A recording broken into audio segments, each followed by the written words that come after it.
জন্য আসলে কন্টেন্ট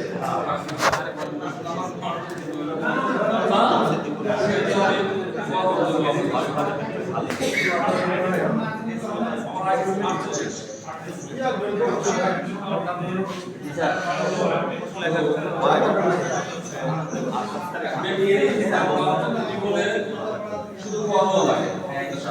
মাঝে মাঝে ঝগড়া লাগে ঝগড়া একটা পর্যায়ে হয়ে গেছে ভাই সাইরুল ভাই নাকি ভাই আমি সঙ্গে আর কথা বলবো না আমি আমার মতো যেদিকে খুশি সেদিকে চলে যাব তো সেই অনুযায়ী সেই স্বামী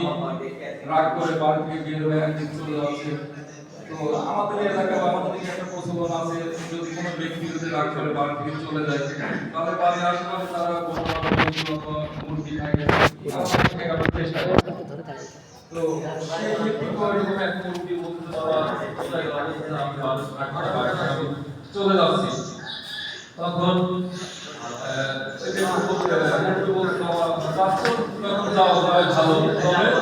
আমার দুঃখের কথা তুমি মনে রেখো স্মরণ রেখো তাহলে তোমার মনে কাজে লাগবে বলেন বলছে সালাম করবে আর যখন খানা খাওয়ার সময় তুমি আমার সঙ্গ করে খানা খাও আর যখন রাতে ঘুমাবে তখন তুমি বিছানাটা ঝাড়ু দিয়ে ঘুমাবে তখন ব্যক্তি চলে যাচ্ছে যাত্রাতে দেখবে একটা ভ্রমণশীল উঠতেছে আকার তখন ওই ব্যক্তি সালাম দিচ্ছে ভ্রমণশীল সালাম দিচ্ছে সালামটা দিচ্ছে হলো রাজার বাড়ির সামনে যায় রাজা রানীর ওখানে বসে আছে তখন ভ্রমণশীলকে যখন সালাম দিচ্ছে তখন রাজা বলছে যে এই সালামটা কিন্তু আমাকে দিচ্ছে রানী বলছে না সালামটা আমার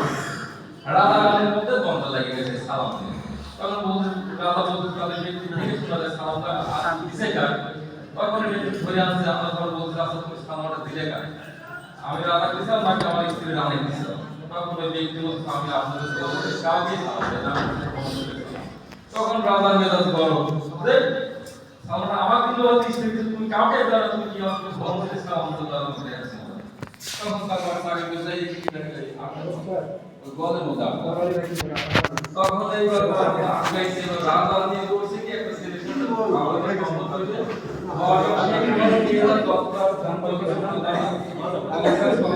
গলে রাখছে রাতকে পালায় এইবার হলো গলে রাখছে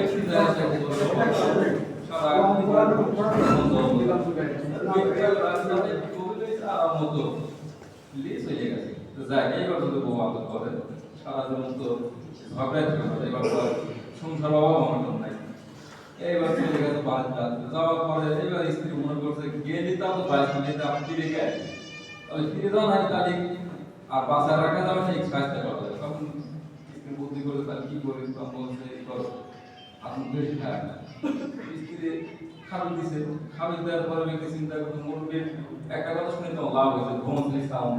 সাউন্ড শোনা জানা এরা বলেছে যে খাওয়ার সময় মেহমান সাথে করে খায় তাহলে মেহমান সাথে করে খেতে হবে তখন এবার মেহমান পালন করবে তখন চিন্তা করছে আমি মেহমানের চিন্তা পরে করে আগে বিড়াল আছে বিড়ালে গেছে ভাত খাবে তারপরে দেখি কি অবস্থাটা বিড়াল ভাত খান বিড়াল ভাত খাওয়ার পর বিড়াল মারা গেছে তখন চিন্তা করছে বন্ধ আসা বিড়াল যখন মারা গেল ভাত খাবে আমারই ভাত আমারই ভাত খাওয়া যাবে তখন ওই ব্যক্তি খাওয়া যাবে আচ্ছা ঠিক আছে তাহলে সাফাই করে নাই সাফাই করো তারপরে আপনি চিন্তা করতেছেন আমার একটা মিশন মিস হয়েছে এবার সেকেন্ডে আর মিস হওয়া যাবে না তখন এইবার স্ত্রী হলো বিছানার নিচে সুন্দর একটা ধারালো অস্ত্র রেখে দিয়েছে এবার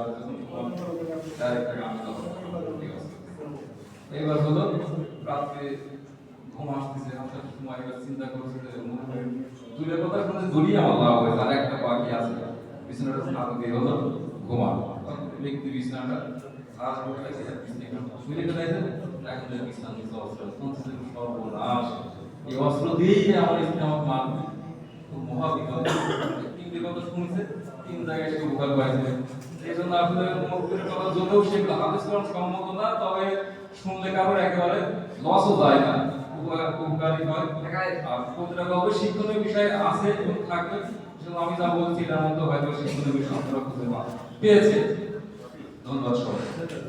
সুন্দর।